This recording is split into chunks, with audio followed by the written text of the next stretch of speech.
ใบบักโมง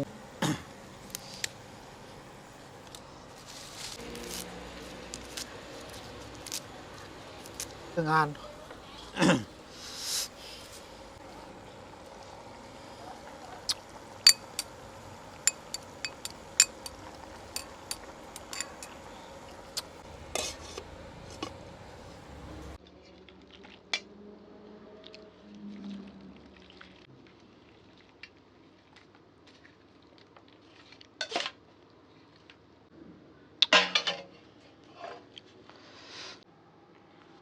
มาสบายดีทุกคนสบายดีวันนี้มีต้มไก่ไก่เหนียวเนาะไก่เหนียวไก่บ้านหรือหมูโม่แต่เขาว่าไก่เหนียว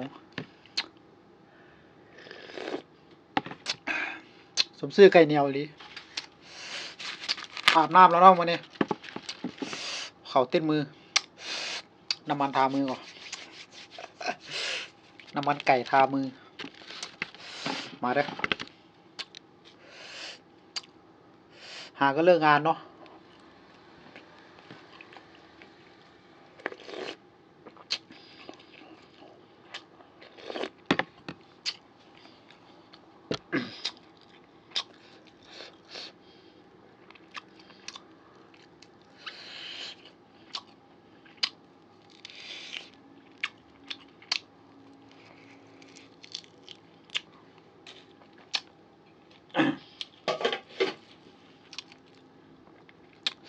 แนวแห้งเลยสมชื่อไก่เหนียว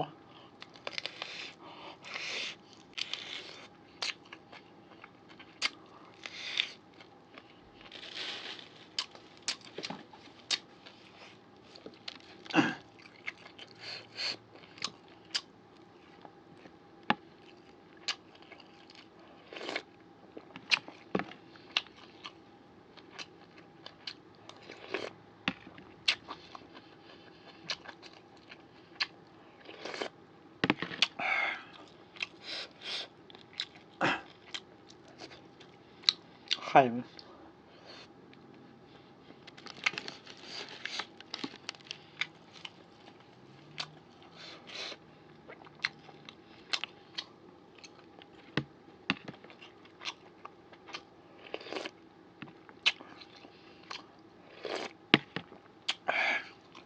หอนเนาะต้มใหม่ๆต้องเมาข้างเนาะแบบนี้เนาะส่วนน้ำต้มมันหอน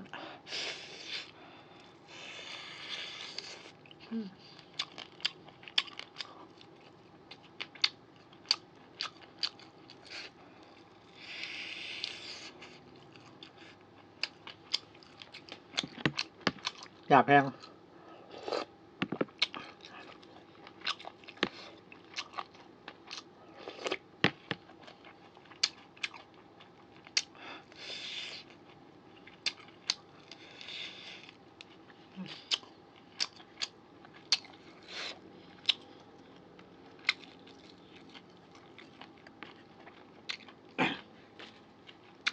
มันซื้อว่าหยาบก่อนไก่บ้าน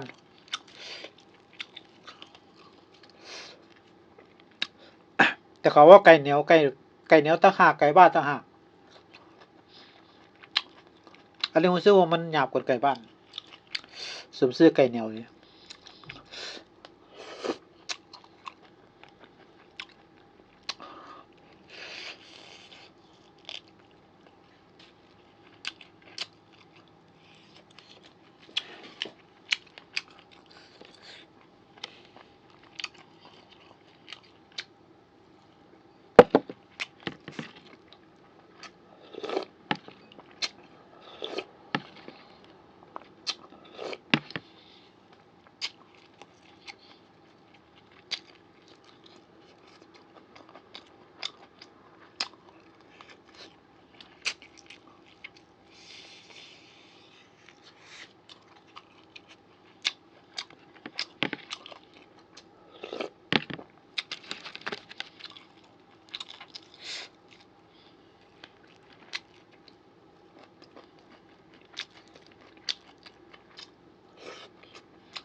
แซ่บ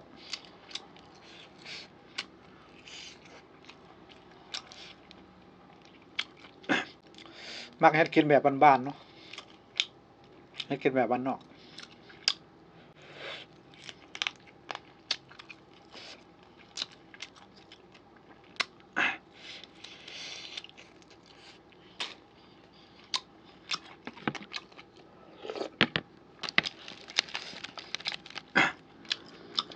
บางคนมาหาเงินนี่ว่ากินบ่เป็นเด้นี่เงา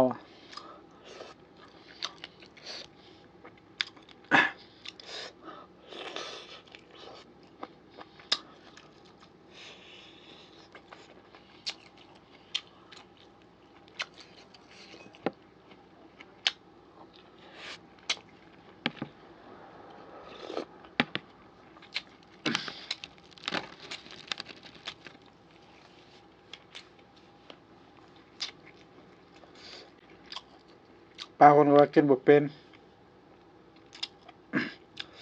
ญาติท้องเสียหมดวะ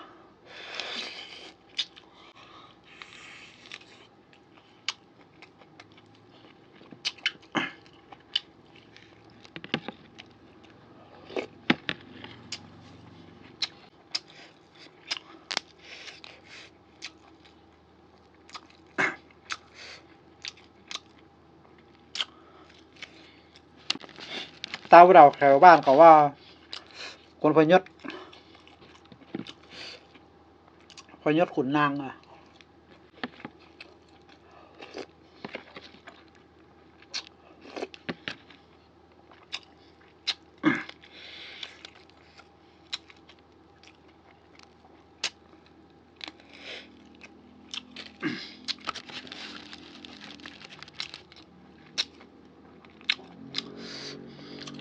แซ่บกินคนเดียวแซ่บมั้ย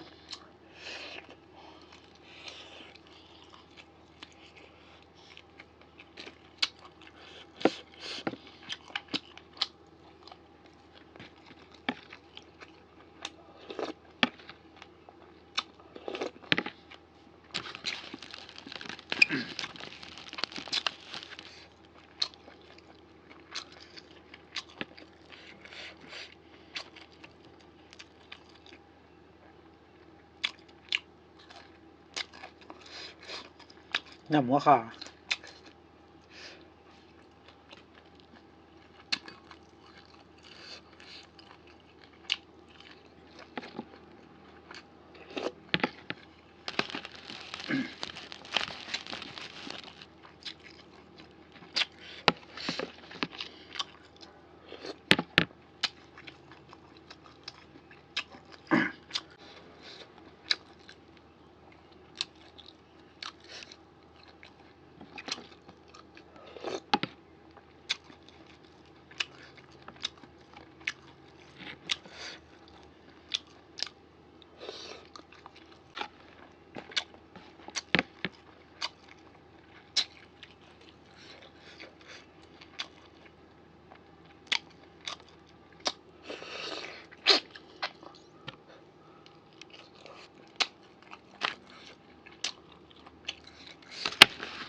คือความพืชอ่ะ